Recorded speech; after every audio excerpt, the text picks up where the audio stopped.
नवरात्रि के पहले दिन माँ दुर्गा के शैलपुत्री स्वरूप की पूजा की जाती है। अपने दाहिने हाथ में त्रिशूल धारण किए, बाएं हाथ में कमल को शोभित किए, वृषभ पर सवार नव दुर्गाओं में प्रथम देवी शैलपुत्री हैं, जिन्हें सती के नाम से भी जाना जाता है। माता शैलपुत्री की कथा के अनुसार एक बार प्रजापति दक्ष ने एक बहुत बड़े यज्ञ का आयोजन किया।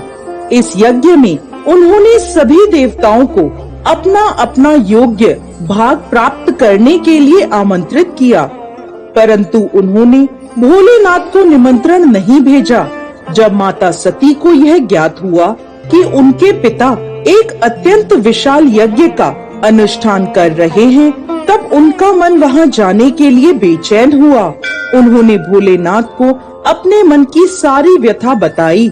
भोलेनाथ बोले, देवी, प्रजापति दक्ष शायद हमसे किसी बात पर रुष्ट हैं, इसलिए उन्होंने सभी देवताओं को अपना अपना यज्ञ भार समर्पित किया है, परंतु उन्होंने हमें नहीं बुलाया, ना ही हमें कोई सूचना भेजी, इसलिए आपका वहां जाना उचित नहीं होगा। भोलेनाथ की यह बात सुनकर माता सती का मन शांत नहीं हुआ। पिता के द्वारा किए गए यज्ञ में सम्मिलित होने और अपनी माता और बहनों से मिलने की उनकी इच्छा और प्रबल होती जा रही थी। माता के आग्रह करने पर भोलेनाथ ने माता सती को वहां जाने की आज्ञा दे दी। पिता के घर जाकर माता सती ने देखा कि कोई भी उनसे प्रेम और आदर पूर्वक बात नहीं कर रहा। केवल उनकी माता ने उन्हें स्नेह से गले लगाया। बहनों की बातों में व्यंग और उपहास था। अपने परिजनों के इस व्यवहार से माता सती के मन को बहुत दुख पहुंचा। ये सब देखकर उनका हृदय शोक, ग्लानि और क्रोध से संतप्त हो उठा।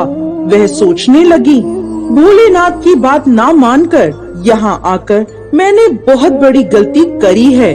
वह अपने पति के इस अपमान को सहन ना कर सकी और उन्होंने अपने उस स्वरूप को वहीं योगाग्नि से जलाकर भस्म कर दिया। इस दुखद घटना को सुनकर भोलेनाथ ने क्रोध में आकर अपने गणों को भेजकर दक्ष के उस यज्ञ का पूर्णतः विध्वंस करवा दिया। सती ने योगाग्नि द्वारा अपने शरीर को भस्म कर अगले जन्म में शैलराज हिमालय की पुत्री के रूप में जन्म लिया। माता शैलपुत्री का जन्म शिला यानी पर्वत से हुआ है, इसलिए इनकी पूजा अर्चना करने से जीवन में स्थिरता आती है। इनकी पूजा अर्चना से वैवाहिक जीवन सुखद हो जाता है और घर में सुख समृद्धि आती है। माता की पूजा अर्चना से मूलाधार चक्र जागृत हो जाते हैं, जिसके फलस्वरूप जीवन में स्फूर्ति और उत्साह का विकास होता है।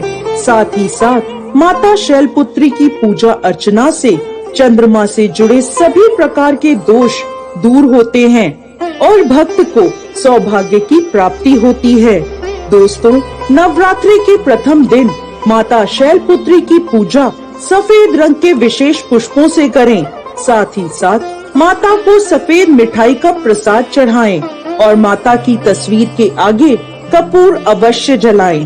पूजा के बाद माँ शैलपुत्री को गाय का घी अर्पित करें, जिससे माता आरोग्य काया का आशीर्वाद देती हैं और व्यक्ति का मन एवं शरीर दोनों निरोगी रहते हैं। तो दोस्तों, यह थी नवरात्रि के प्रथम दिन पूजी जाने वाली माँ शैलपुत्री की पावन कथा।